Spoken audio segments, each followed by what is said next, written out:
নবমী গাইস, তো নবমী সবার কেমন কাটলো? আশা করি সবার ভালোই কেটেছে। নবমীর দিন আমি চলে গেছিলাম হাবড়াতে।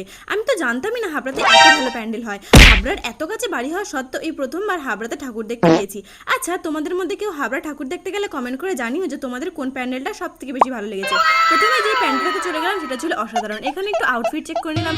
এতদিন আমি ওয়েস্টার্ন পরিনি, ট্র্যাডিশনালি পরেছিলাম, তো ভাবলাম আজকে একটু জিন্স আর শার্টই পরে না যাক। পরের প্যান্ডেলটাতে গেলাম, যেটাও খুবই সুন্দর ছিল, কিন্তু এখানে চামচ আর প্রদীপের যে কম্বিনেশন তৈরি আছে আমি বুঝলাম না কিসের জন্য দেওয়া হয়েছে, কোনো ভিতরকার মানে আছে কিনা। তো তারপর হয়ে গেলো খাওয়া দাওয়ার পালা। কোন, চিপস, মোমো, গরমের মধ্যে ফুলহাতা জামা পরে গরম গরম মোমো খাচ্ছিলাম আর সিদ্ধ হচ্ছিলাম। আর গাইজ, তোমাদের মধ্যে যদি কেউ বাইক চালাও, আস্তে গায়ে বাইক চালাবা, কারণ তোমাদের যদি কিছু হয়ে যায় আমার কি হবে বলো? তোমরাই তো আমার সব, তাই না? তারপরে চলে গেলাম আর একটা প্যান্ডেলটাতে। এটা ছিল অসাধারণ, প্রচুর ভিড় ছিল, কিন্তু এই প্যান্ডেলটা আমার সব থেকে বেশি ভালো লেগেছে। তারপরে গাইজ, নবমীতে বেশি ঠাকুর দেখা হয়নি, তো বাড়ি যেতে যেতে আরো কয়েকটা দেখেছিলাম। Thanks for watching.